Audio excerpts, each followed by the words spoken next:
Assalamualaikum warahmatullahi wabarakatuh.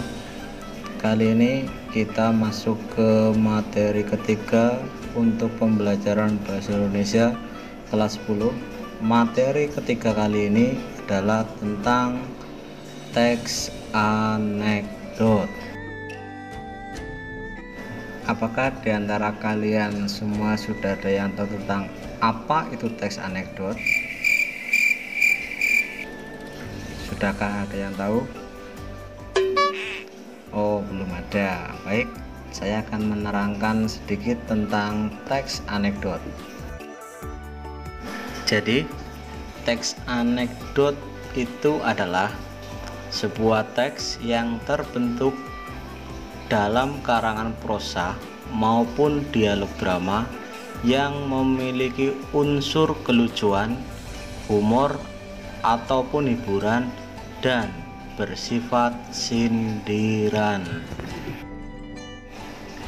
Pada cerita anekdot biasanya diangkat dari kisah atau cerita pribadi yang berdasarkan fakta yang nyata dan bisa juga menceritakan tentang cerita rekaan atau khayalan dari pemikiran orang-orang tertentu yang dimana di dalamnya terdapat unsur kelucuan dan unsur sindiran.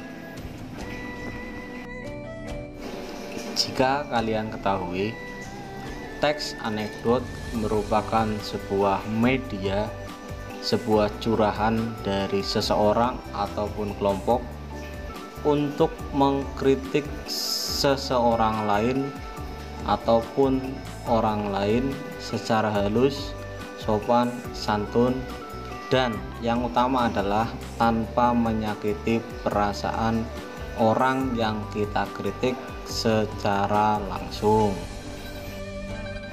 Setelah kalian mempelajari tentang pengertian anekdot, selanjutnya yang akan kita pelajari adalah tujuan dari teks anekdot itu sendiri.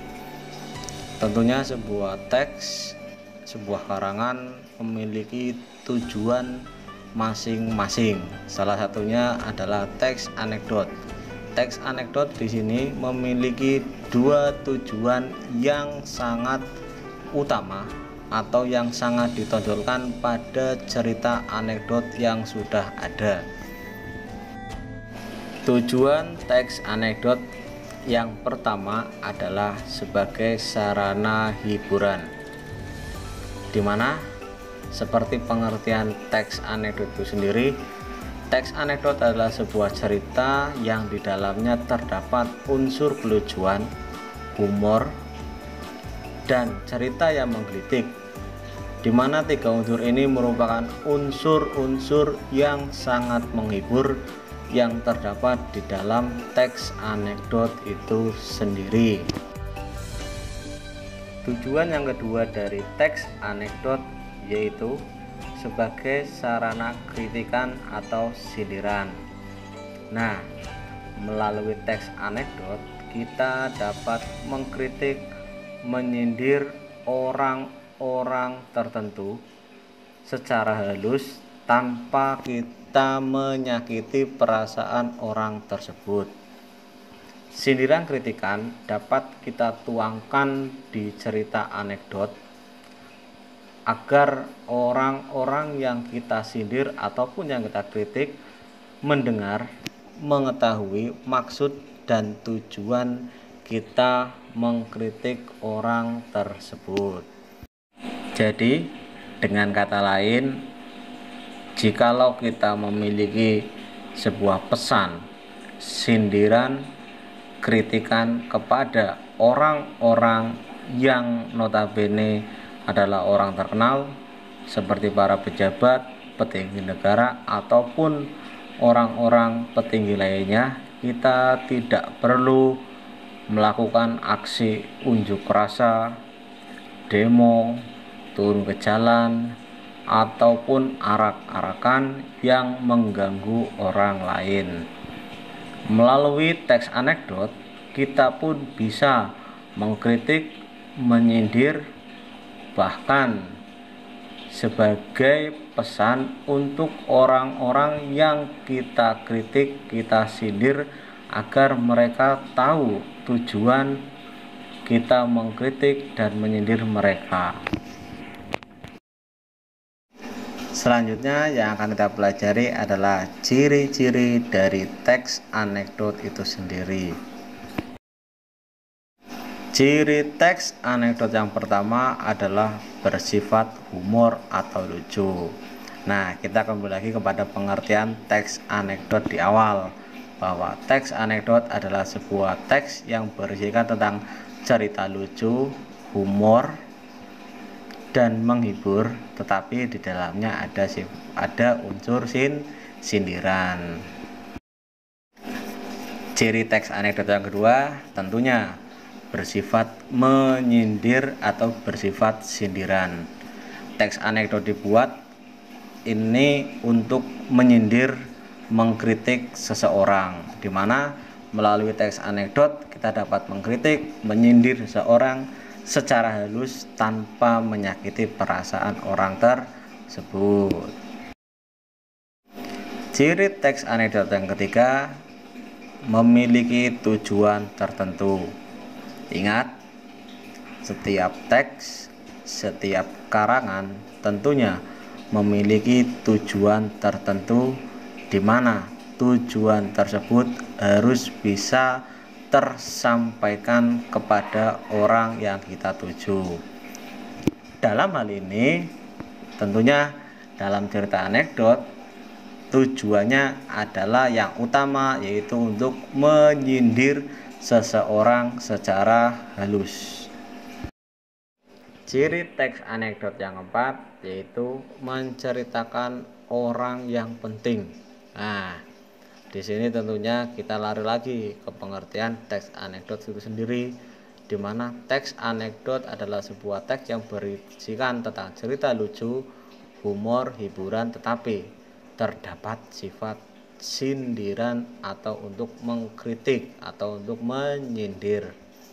Di sini orang-orang penting yang kita maksud bisa semisal anggota DPR, MPR, menteri, presiden, para petinggi negara, pejabat tinggi, bahkan guru kalian bisa. Yang terpenting di sini adalah sebuah teks anekdot berisikan tentang sindiran kepada orang-orang yang penting atau orang-orang yang memiliki kedudukan sangat sentral atau kedudukannya sangat utama dalam sebuah organisasi. Ciri yang kelima dari teks anekdot yaitu cara menyampaikannya seperti membacakan dongeng. Nah, teks anekdot tidak beda jauh dari dongeng, dari cerpen, dari karangan cerita sastra lama lainnya. Karena dalam sebuah cerita anekdot nanti kalian akan tahu bahwa di dalam cerita anekdot terdapat bentukan kata-kata lampau yang menunjukkan tentang waktu. Nanti kita akan pelajari di bagian kaidah kebahasaan. Untuk ciri yang keenam atau yang terakhir, isi cerita anekdot berkaitan dengan karakter manusia ataupun hewan. Maksudnya apa? Jadi dalam sebuah karangan anekdot, di situ dapat menceritakan tentang kehidupan nyata yang dialami seseorang ataupun sesuai dengan fakta, ataupun menceritakan tentang sebuah rekaan atau cerita khayalan dari pemikiran imajinasi si pengarang, bisa menggambarkan tentang hewan, di mana hewan yang kita gambarkan dalam cerita anekdot memiliki kemiripan karakter tingkah laku yang hampir sama dengan cerita seseorang yang ada di dunia nyata. Setelah kita mempelajari tentang pengertian teks anekdot, tujuan teks anekdot, dan ciri-ciri teks anekdot, kita akan mempelajari yang selanjutnya, yaitu struktur teks anekdot. Struktur teks anekdot dibagi menjadi 5, di mana struktur ini harus dan wajib selalu ada pada setiap karangan teks anekdot. Dan jangan lupa, struktur teks ini tidak boleh dibolak-balik dan harus sesuai dengan urutan struktur teks yang ada. Struktur teks anekdot yang pertama adalah abstrak. Abstrak adalah bagian awal paragraf atau awal cerita yang berfungsi untuk menggambarkan teks secara umum sehingga si pembaca dapat membayangkan isi cerita tersebut. Jadi pada bagian abstraksi ini berisikan tentang penggambaran isi cerita. Penggambaran isi cerita di mana di dalam bagian abstraksi, ketika si pembaca membaca teks anekdot itu sendiri, tentunya akan memiliki bayangan atau gambaran dari cerita anekdot itu sendiri. Untuk struktur yang kedua, yaitu orientasi. Orientasi adalah awal dari suatu peristiwa dalam sebuah cerita anekdot, yang dimana bagian ini menjelaskan tentang latar belakang cerita dalam teks anekdot itu sendiri. Jadi di bagian orientasi ini bagian yang dimana latar belakang tujuan cerita akan digambarkan pada bagian orientasi. Untuk struktur yang ketiga, yaitu krisis. Krisis merupakan inti cerita dari teks anekdot itu sendiri, di mana pada bagian krisis terdapat atau digambarkan unsur-unsur kelucuan, keunikan pada cerita anekdot tersebut.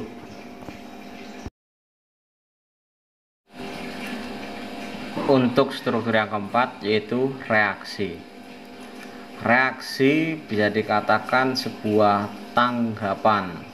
Jadi reaksi adalah sebuah tanggapan dari bagian krisis, di mana pada bagian reaksi akan digambarkan tentang respon dari lawan cerita yang terdapat pada cerita anekdot itu sendiri. Nah, reaksi biasanya digambarkan dalam bentukan penggambaran cerita yang unik ataupun lucu, sehingga akan menjadikan sebuah respon pada cerita anekdot itu sendiri menjadi lebih unik dan lebih menarik. Untuk struktur yang terakhir, yaitu koda. Koda merupakan bagian penutup dari cerita teks anekdot. Untuk selanjutnya yang akan kita pelajari adalah kaidah kebahasaan dari teks anekdot. Setelah tadi di awal kita mempelajari tentang pengertian, tujuan, ciri-ciri, dan struktur teks anekdot.